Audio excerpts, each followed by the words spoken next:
तो 1915 में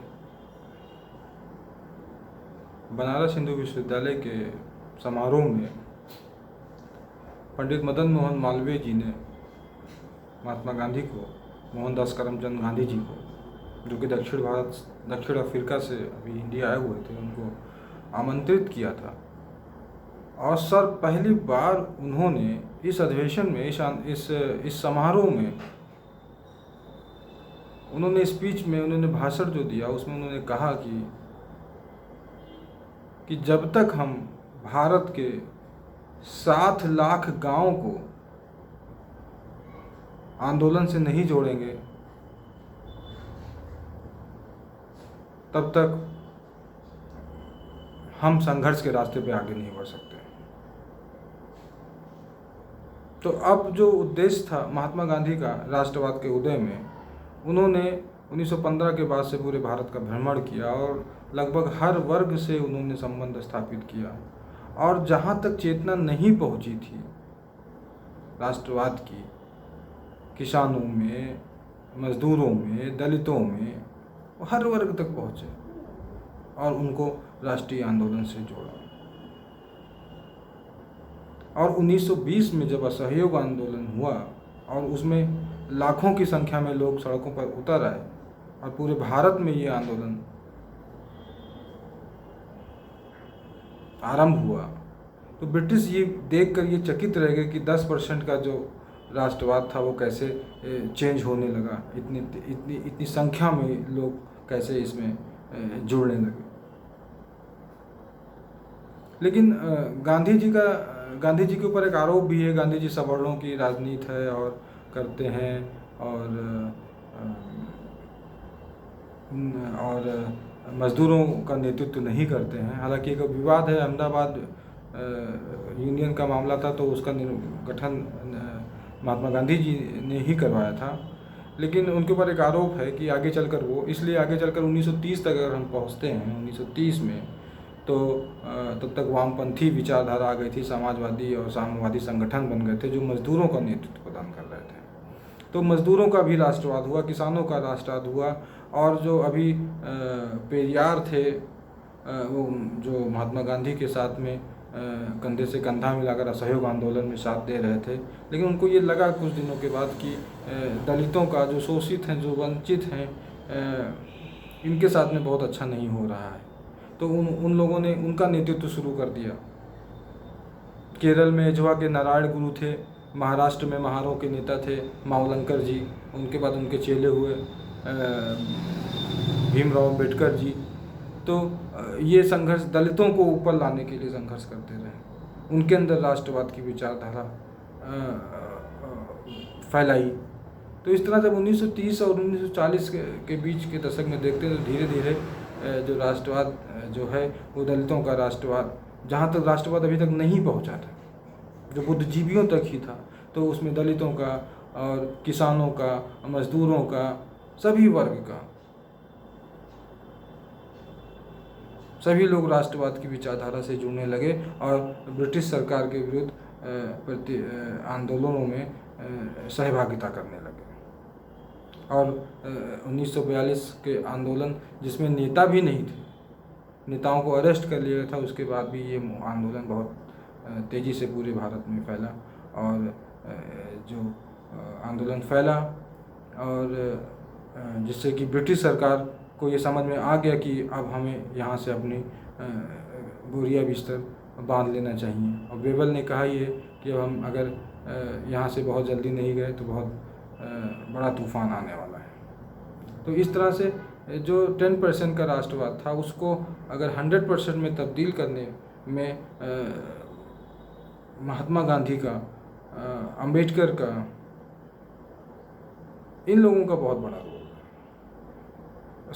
समाजवादियों का, क्योंकि सबके हित थे, सबके हित मिल रहे थे। अब किसके विरुद्ध मिल रहे थे? ब्रिटिश सरकार के विरुद्ध मिल रहे थे, अब देश को आज़ादी के संघर्ष के। तो इस तरह से भारत में राष्ट्रवाद का विकास हुआ इस 1942 तक, और जो समावेशी हो गया। अब हम अगर बात करें क्लेम की, जहाँ तक अब हम अपने बात पर आते हैं, जो मैंने आपसे प्रारंभ में कही थी कि ब्रिटिशर्स क्लेम करते हैं कि हमने भारत को राष्ट्रवाद बनाया। राष्ट्र तो दो, यहाँ पर दो बातें हैं, तो क्लेम कर रहे हैं एक, और 1888 में एक ब्रिटिश हुआ जिसका नाम जॉन स्ट्रेची था, उसने कहा था कि भारत कभी राष्ट्र नहीं हो सकता, क्योंकि भारत में यहाँ एक इतनी विविधता है कि वो कभी भी एक राष्ट्र के रूप में विकसित नहीं हो सकता।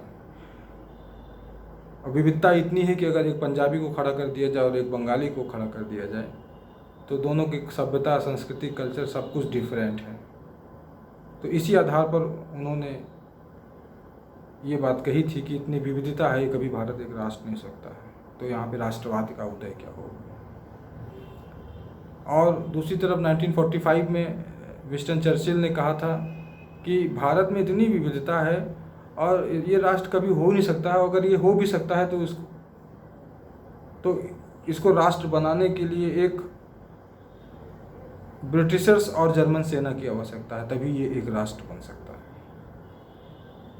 और दूसरी तरफ तमाम ब्रिटिशर्स ये कहते हैं कि भारत एक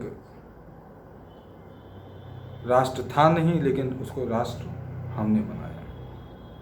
तो अब इसका हमको काउंटर करना पड़ेगा कि आपने कैसे बनाया। इसका ये तथ्य देते हैं कि हमने भारत में प्रिंटिंग प्रेस की स्थापना की, हमने भारत में जनगणना की शुरुआत की, हमने भारत की भौगोलिक सीमा बनाई। भौगोलिक सीमा से तात्पर्य कि हमने मैकमोहन रेखा बनाई, हमने डूरंड रेखा खींची और एक भौगोलिक स्टेटस प्रदान किया। अगर ये नहीं होता तो भारत कभी राष्ट्र बन नहीं सकता था। हमने डाकदार व्यवस्थाएं, हमने भारत की शिक्षा व्यवस्था को सुधार किया, इस वजह से भारत एक राष्ट्र बना। तो इसका काउंटर अभी एक किताब शशि थरूर जी ने लिखी थी, द ईरा ऑफ डार्कनेस लिखी उन्होंने किताब। उस किताब में उन्होंने लिखा कि आपने कैसे भारत को एक राष्ट्र बनाया। भारत में तो चेतना तो प्राचीन काल से थी राष्ट्र की।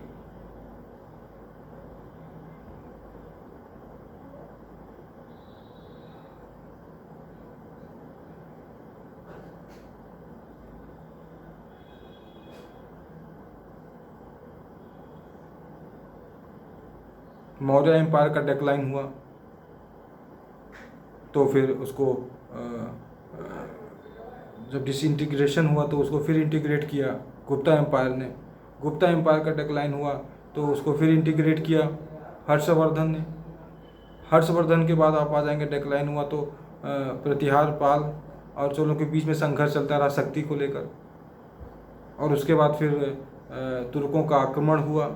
फिर अलाउद्दीन खिलजी के समय आया, उसने भी साम्राज्य का निर्माण किया, केंद्रीकृत उसने प्रयास किया। मोहम्मद बिन तुगलक के समय में आ जाइए तो उसने अखिल भारतीय साम्राज्य का निर्माण किया। और फिर मोहम्मद बिन तुगलक के बाद अगर आप आइए तो मुग़ल जब आए तो अकबर से लेकर अकबर ने जो एक भारतीय केंद्रीय शासन व्यवस्था की स्थापना की, वो औरंगजेब तक वो इस्टेब्लिश रही। तो अगर आप नहीं आए होते तो फिर मुग़ल साम्राज्य के डिसइंटीग्रेशन के बाद या उसके पतन के बाद फिर कोई क्षेत्रीय शक्ति उभरती और फिर भारत को एक केंद्रीय शक्ति के रूप में स्थापित करती। तो इसमें आपका कोई रोल नहीं है कि आपने इसको इसके अंदर राष्ट्रीय भावना आपने या इसको राष्ट्र बनाया है। भारत के अंदर तो राष्ट्रीय चेतना थी।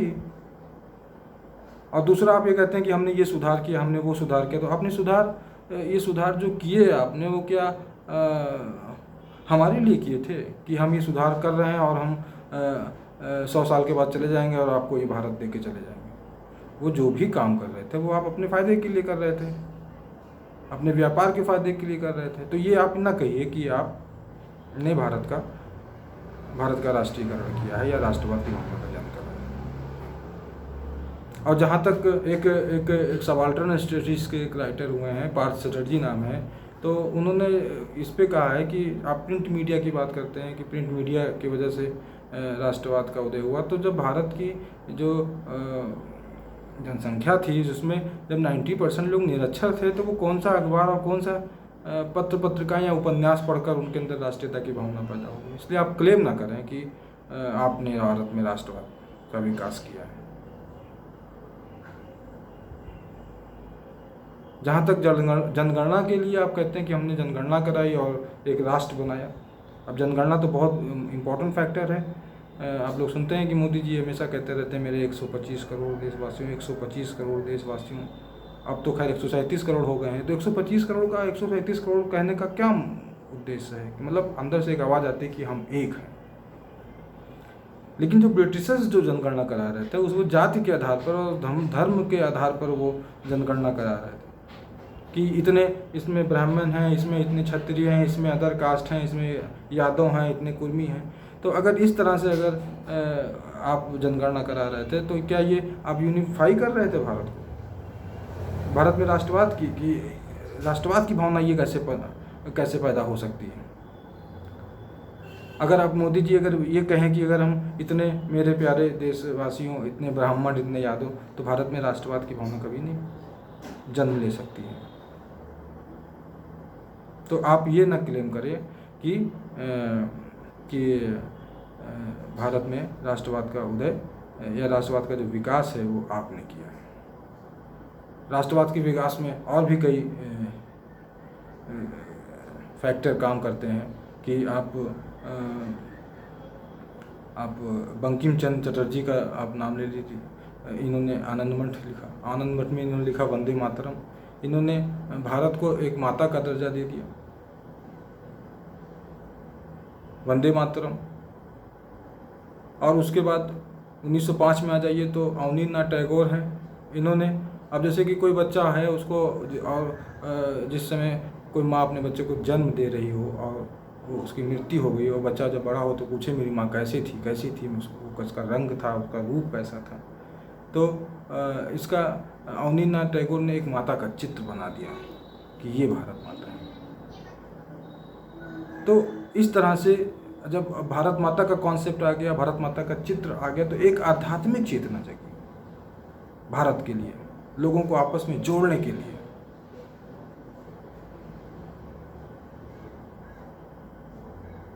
इसके अलावा जो ब्रिटिश एजुकेशन थे उससे भारत में धर्म और समाज सुधार आंदोलन चले उस पीरियड में। आप राजा राममोहन राय से और विवेकानंद को पढ़िए तो इन लोगों ने राष्ट्रवाद की बात की है कि भारत कैसे एक राष्ट्र हो। स्वामी दयानंद सरस्वती जो भारत की उस समय हिंदू धर्म में जो कुरीतियाँ जो व्याप्त हो गई थी, तो इन्होंने कहा कि इसकी तो सर्जरी की आवश्यकता है, तो इसको फिर ये ऑपरेशन थिएटर में लेकर गए और इसका ऑपरेशन कर दिया। ऑपरेशन करने के बाद ये बताया कि जो वैदिक पीरियड में जो धर्म था, हिंदू धर्म, उसमें इतनी कुरीतियाँ दोष नहीं थे जितनी कि बाद में जन्म ली हैं।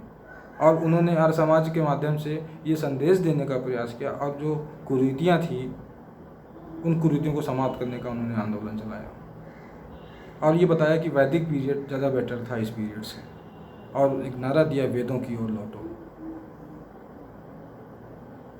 तो समाज को भी सुधार किया, समाज में जो कमियां थी जिससे लोग डिस्ट्रैक्ट हो रहे थे उसको सही करने का प्रयास किया, जिससे भारत में राष्ट्रवाद की भावना का जन्म हुआ और भारत एक राष्ट्र बना। बहुभाषा थी। महात्मा गांधी कहते थे कि हिंदी भारत की राष्ट्रभाषा होगी। तो आज़ादी से पहले तो लोगों ने स्वीकार किया कि ठीक है, लेकिन आज़ादी के बाद लोगों ने इसका विरोध किया कि हिंदी कैसे हो सकती है, अगर हिंदी होगी तो बहुत से लोग सरकारी नौकरियों से वंचित हो जाएंगे। इसीलिए हिंदी को राजभाषा और उसके साथ में 14 अन्य भाषाओं को भी राजभाषा का दर्जा दिया गया है संविधान सभा में। और एक बात लिखी गई, विविधता में एकता। क्योंकि जो वेस्ट था, जो वेस्ट में जो राष्ट्रवाद हुआ था वो भाषा के आधार पर था। पश्चिमी यूरोप में या पश्चिमी सभ्यता में जो राष्ट्रवाद का उदय होता है, फ्रेंच में फ्रेंच जो बोलता था, जर्मन जो बोलता था, जो ब्रिटिश इंग्लिश बोलता था, जो स्विस बोलता था, जो पुर्तगीज़ बोलता था, जो स्पेनिश बोलता था, तो भाषा के हिसाब से। लेकिन भारत में तो इतनी विविधता थी, तो इसको एक राष्ट्र के रूप में स्थापित करना था, राष्ट्रवाद की भावना को बनाए रखना था। तो उसके लिए जब संविधान सभा में जो हमारे बुद्धिजीवी वर्ग के लोग जो बैठे हुए थे, जो संविधान बना रहे थे, इसीलिए इसमें एक कोटेशन दिया, विविधता में एकता। और जब तक इस विविधता को ये कायम रखा जाएगा तब तक भारत हमारा भारत रहेगा। और पश्चिम, आज 70 साल हो गए हमें आज़ादी की, हमें हमारे भारत के ऊपर कोई भी प्रभाव ऐसा या कोई दुष्प्रभाव नहीं पड़ा, जबकि जहाँ भाषा के आधार पर बहुत सारे विभाजन हुए थे यूरोप में, और वहाँ पे यूगोस्लोवाकिया के 8 भाग हो गए। और इसके अलावा अगर आप तो हमने सब कुछ स्वीकार किया, विविधता में एकता, हमने ये अपनी पहचान बनाई। और अगर आप बगल में आप पाकिस्तान देख लीजिए, जिसका विभाजन धर्म के आधार पे हुआ था। और जब जिन्ना साहब ने या लियाकत अली साहब ने या उसके बाद जो लोगों ने बांग्लादेश पे उर्दू थोपनी चाहिए, तो अगर धर्म के नाम पर अगर सबको एक रहना होता तो बांग्लादेश नहीं बना होता, वहाँ फिर भाषा आई, इसलिए एक दूसरा देश अस्तित्व में आ गया। लेकिन भारत में जो विविधता, एक जो भारतीय संविधान में विविधता की, एकता को महत्व दिया गया है, उसको स्वीकार किया गया है, इस वजह से भारत भारत है। आज पश्चिम के लोग भी आश्चर्यचकित हैं इसको देखकर कि कैसे इतनी विविधता है और कैसे ये एक देश बना। तो आप जो स्टूडेंट्स हैं, जो विद्यार्थी हैं, इस चीज़ को, इसको समझें, इसकी भावना को समझें कि विविधता कितनी इम्पोर्टेंट है। इसके ऊपर कभी कभी प्रहार करने का प्रयास नहीं करना चाहिए, और तब हमारा भारत हमेशा हमेशा महान रहेगा और विश्व के लिए हमारी सभ्यता और संस्कृति अनुकरणीय रहेगी।